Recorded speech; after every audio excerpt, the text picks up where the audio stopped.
Aqua Patude, Aqua Raja akan berindah.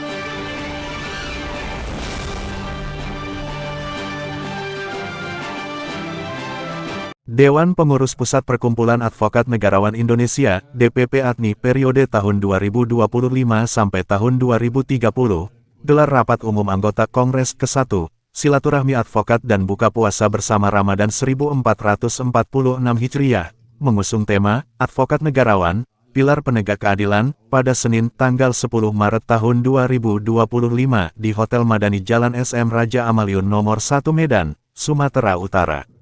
Selain pengurus, tampak hadir sejumlah pejabat dan ulama kongres tersebut, diantaranya Dr. Haji Arso, MHG Wakil Ketua Umum Majelis Ulama Indonesia MUI Sumut, Abdul Hamid Pulungan, SH, MH Ketua Pengadilan Tinggi Agama PTA Medan, Ridesman Nasution, SH, SKM, MKes, MH Kes Ketua Dewan Pembina, Rosneli, SH, MH Ketua Dewan Pengawas DPP ADNI periode tahun 2025 sampai tahun 2030. Kongres IDPP ADNI dibuka pada pukul 14 waktu Indonesia Barat, lalu diskor karena belum quorum, lalu pukul 15 waktu Indonesia Barat dilanjutkan dengan agenda sidang pleno 1, 2, 3, 4, dan 5. Setelahnya pada pukul 17.30 waktu Indonesia Barat, dilanjutkan dengan kegiatan sosialisasi wilayah bebas korupsi, WBK wilayah birokrasi bersih dan melayani, WBBM, dan zona integritas, disampaikan oleh Ketua PTA Medan. Dalam sambutannya, Dr. Haji Arso, MA Wakil Ketua Umum MUI Sumut Bidang Hukum mengatakan, selamat atas terlaksananya Kongres, dan informasinya sudah deklarasi, kami senang atas lahirnya ADNI. Bersyukur kepada Allah Subhanahu wa Ta'ala karena anggota ADNI menggagas silaturahmi yang dirangkai dengan acara buka puasa. Kami dari MUI merasa senang, karena kegiatan ini bernilai ibadah dan ketakwaan, kata Arso. Sedangkan Abdullah Hamid Pulungan Ketua PTA Medan mengawali pengantar materinya menyampaikan, selamat kepada ADNI yang telah melaksanakan Kongres, aplaus dulu untuk kita semuanya. Saat ini pengadilan pada khususnya, dan lembaga lain diminta oleh Menpan RB agar menerapkan wilayah bebas korupsi, tujuannya untuk transparansi, akuntabel dan dapat dipantau, sebut Hamid. Sementara itu, Ridesman Nasution Ketua Pembina DPP ADNI mengucapkan selamat atas terlaksananya Kongres ADNI. Saya melihat visi misi ADNI bagus seperti tercermin dari lagu Mars Advokat Negarawan, ingin menjadi penegak keadilan, taat asas, taat aturan, bekerja amanah dan profesional serta ingin menjadi pemimpin masa depan, makanya saya dan Bukros mau bergabung di ADNI, harapannya adik-adik ke depan jadi pemimpin bangsa, kata Ridesman. Terpisah Eka Putra Zakran, SHMH Ketua Umum ex officio Ketua Dewan Pendiri DPP ADNI menyampaikan, bahwa rapat umum anggota Kongres penting untuk dilaksanakan sebagai amanat organisasi atau perkumpulan, hal ini sesuai Akta Notaris Muhammad Iqbal, SH, MKN nomor 5 tahun 2025 tentang pendirian Advokat Negarawan Indonesia, yang pelaksanaannya dapat digelar 1 kali dalam 5 tahun. Terima kasih kepada rekan pers hadir dalam Kongres ADNI. Dapat saya jelaskan, rapat umum anggota atau Kongres 1 DPP ADNI ini, merupakan amanat perkumpulan. Kongres dapat digelar 1 kali dalam 5 tahun, hal ini diatur dalam Akta Pendirian Advokat Negarawan Indonesia, yaitu Akta Notaris Muhammad Iqbal, SH, MKN. Walau mekanisme Kongres telah diatur secara umum maupun teknis dalam akta, akan tetapi Kongres hari ini penting dilaksanakan untuk membahas kembali, item per item, agar mendapatkan legitimasi penuh, lewat sidang pleno 1, 2, 3 dan pleno 5 bersama para anggota. Sehingga legitimasi DPP ADNI tahun 2025 sampai tahun 2030 berdaulat penuh untuk menjalankan program kerja, ucap EPSA, panggilan akrab Eka Putra Zakran. Masih menurut EPSA, selain sidang pleno 1, 2 dan 3, acara hari ini bertujuan menyatukan persepsi. Jadi selain Kongres, kita silaturahmi advokat dan buka puasa bersama Ramadan 1446 Hijriah. Tema yang usung adalah Advokat Negarawan, Pilar Penegak Keadilan. Harapan kita, siap Lebaran, kita akan pelantikan atau pengukuhan pengurus ADNI secara nasional. Alhamdulillah keanggotaan DPP ADNI saat ini berjumlah 64 orang, selain berasal dari kota Medan, juga dari berbagai kabupaten atau kota di Indonesia, termasuk dari Pulau Jawa dan Kalimantan. Karenanya, kita ingin pengukuhan nanti lebih meriah dan dihadiri seluruh anggota, sehingga ke depan dapat berkolaborasi untuk menjalankan program-program yang telah disusun, serta memberi bermanfaat kepada masyarakat. Cita-cita Agni sangat mulia, yaitu memperkuat eksistensi advokat, melakukan pengabdian dan pembelaan hukum kepada masyarakat, mengupayakan tegaknya supremasi hukum yang berkeadilan, serta mendukung program pembangunan hukum nasional. Hal itu sudah menjadi visi misi Agni, tutup EPSA.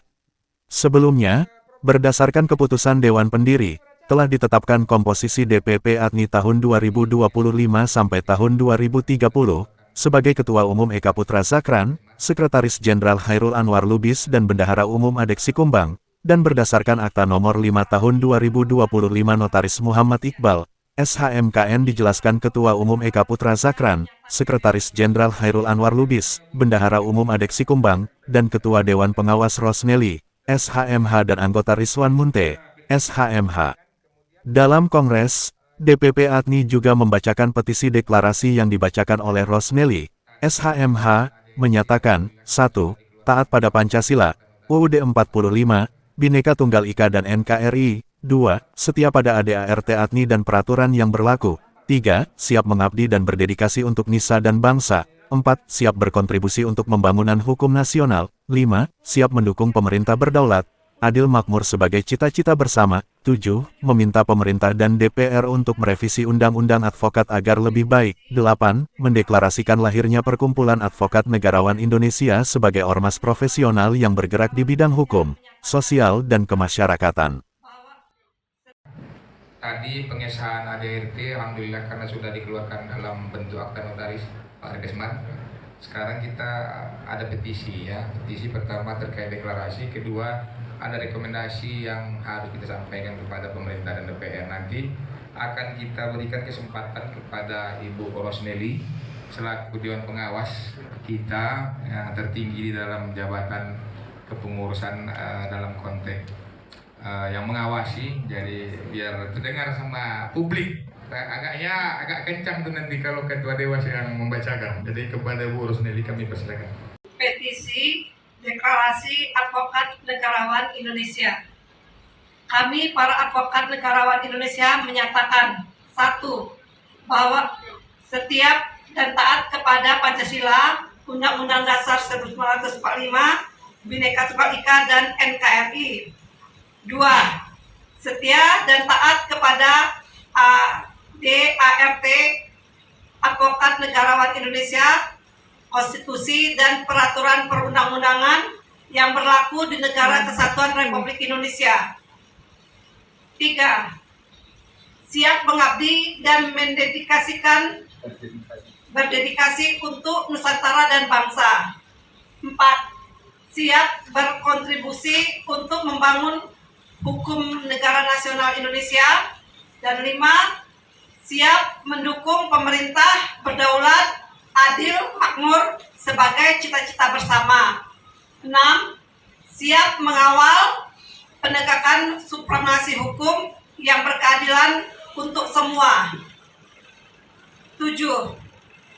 Meminta pemerintah dan DPR untuk merevisi Undang-Undang Advokat agar lebih baik. 8.